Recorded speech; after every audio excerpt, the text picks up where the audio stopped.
Alright guys, I'm back. It's about 8:50 a.m. My bad. So I got a few extra minutes in. So I'm just going to tell you guys what happened on day 2. So what I did was I came in for the first shift, which is the first 4 hours. And what they had me do is finish a classroom session for about 3 hours.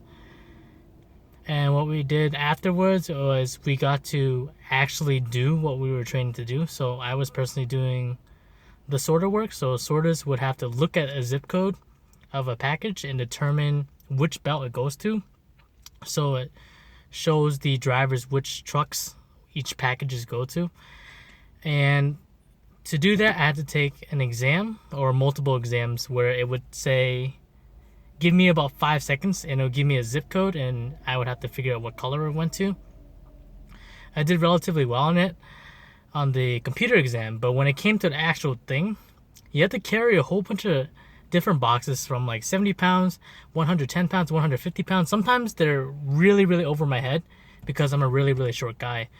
So that was something that was pretty painful for the first 20-30 minutes.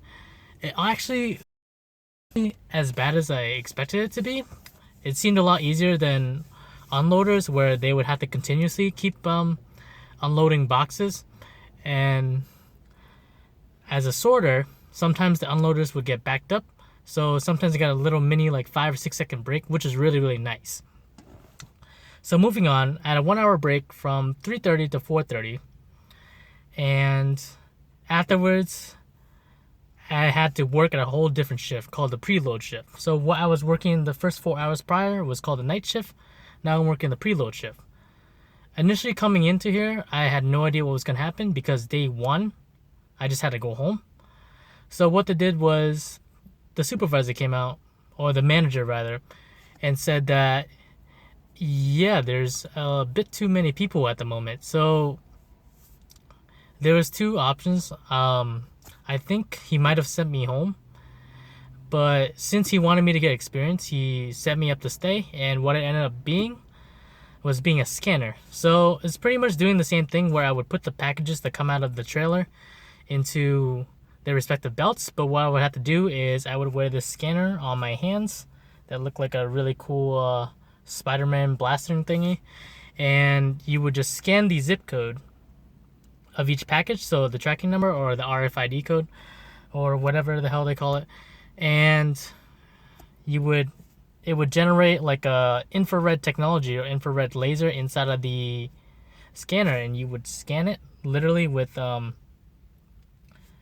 the machine that's embedded on it, and it would stamp the package telling you what color it would go on. So for example, let's say there was a package that came out in a big box. I would just scan it. It would make a beep sound. That means the scan was successful. Then I would slide my scanner onto it and it would tell me to go in the yellow bin. So I would put in the yellow belt.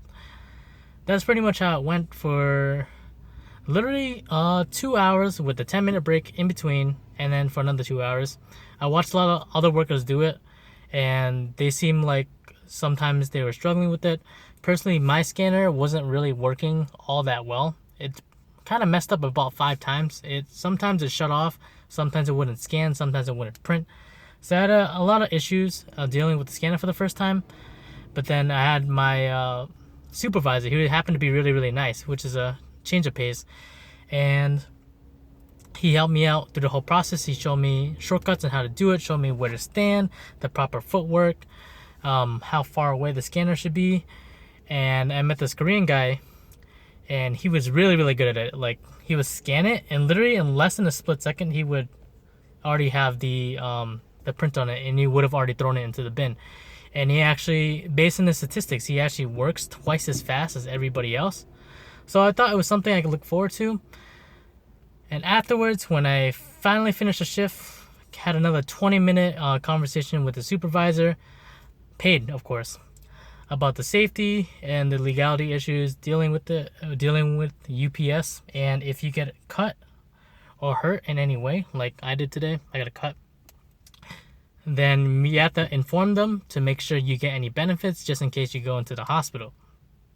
Because if you don't inform them, then there's no way for you to get any compensation from UPS. That aside, Personally, since I worked in a factory before and worked in this kind of environment before, I thought it was fine because inside the area it was air conditioned. So even though I was lifting and I was sweating and all that jargon and I hurt all over, there was still pretty good AC in there. So as long as you can lift the packages, react quickly, just don't mess around, then day 2, working at UPS should be a piece of cake. And the rest of the journey should be a piece of cake too. Hope you guys enjoyed my day 2. I am Akemi. I am signing off.